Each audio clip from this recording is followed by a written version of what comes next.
up, everybody? Welcome to Supreme Television. Today I'm going to talk about the recent announcement given by BattleGoat Studios, and that announcement was Supreme Ruler: The Great War. For those who don't know what Supreme Ruler is or BattleGoat, it's a grand strategy game, which BattleGoat's the studio who makes it. They're independent. They're an independent studio. They don't seem very big. I don't think they are, anyway. They did have a few partnerships in the past with Paradox Interactive, but I think they had a fallout after 1936. I'm not really sure what happened. If anybody does, leave a comment below. That would be great to explain, what happened, because I might make a separate video about that. And if I, include your comment, I would definitely reference you. And it would be nice to know what happened with that, because honestly I thought that was a great partnership, but like I said, I don't know what happened, some kind of fallout or whatever. But Supreme Ruler is a grand strategy game. If I had to compare it to other games, it's just like other Paradox games. It's like Hearts of Iron 4. It's a lot like those type of games. But at the same time, it's unique in its own way, for good and for worse. One of the good things is that it is, I feel like, in more depth when it comes to economy type things, and actually just participating in the nation that you're playing as. But I think it lacks tremendously where Paradox is a lot more developed, and that is diplomacy and stuff of that nature.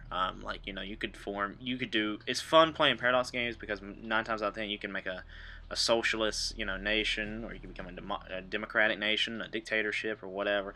Supreme Ruler really lacks there.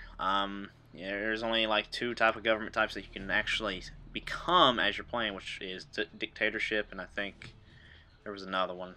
I could be wrong. Maybe there's just only one. But you can play as communism in other governments and even spread your influence, but you can't necessarily change your own nation's ideology or government type, unless it's dictatorship or something, like you're democracy and you just take power. That can happen, but like I said, it's not in depth as a Paradox game, I don't think. It's still great though, so I strongly recommend it. Get Supreme Ruler Ultimate. It includes all of them. You can start in 1936 and go all the way through the 21st century. That's one thing that I feel like Supreme Ruler is very enjoyable in, is that the fact you can start in 1936 and go all the way up to 2100. I mean, even further than that. But technology, I think, pretty much stops at 2100. It's a great game. But the recent announcement, The Great War, what I think about that? I'm really hyped about it. I'm really excited about it. I'm kind of happy Supreme Ruler is really the first studio to kind of jump on that in terms of strategy games. I kind of thought Paradox would be more. I kind of thought Paradox would announce Victoria 3 by now, which includes the Great War pretty much, which I kind of hope they do. But if not, whatever. But Supreme Ruler, the Great War, obviously everybody should know what that is. It's World War I, which I think there's a trend going on right now with World War I games, with Battlefield 1, and these other recent announcements, and now this. And that's fine. At least it ain't futuristic, thank God. That kind of got old a few years ago, but now I feel like everybody's jumping on the Great War train, and it's going to be very boring, very fast, because everybody's going to be doing it. However, like I said, would be the first major, I wouldn't say studio game to, be the Great War, but it's one of my favorite studios to announce it, so anybody who's a big fan of strategy games, go pick this up. I mean, it's really great. But the problem is, though, about this, I hope they are using a new engine, which I don't think they are, from my understanding, because it was a planned DLC, and this is something else. If people would be, I would appreciate if people would comment below, letting me know, what is this? Is it a DLC or is this a direct sequel? Because see, that's where I read it multiple times and I still couldn't understand what they were saying.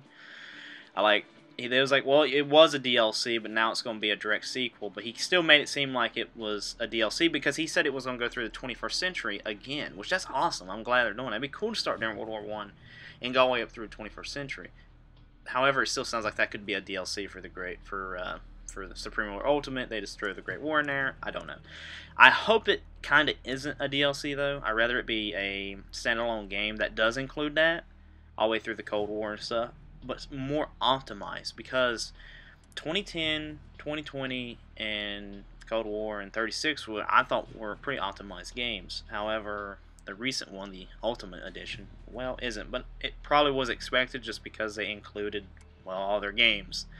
Except for 2010. 2010 is a lot older than those games, and I think that was their old engine, and then they switch over in 2020, which they're still using that engine from 2020. But it would be really cool to see that. Like I said, I kind of hope they do more optimizations this time around.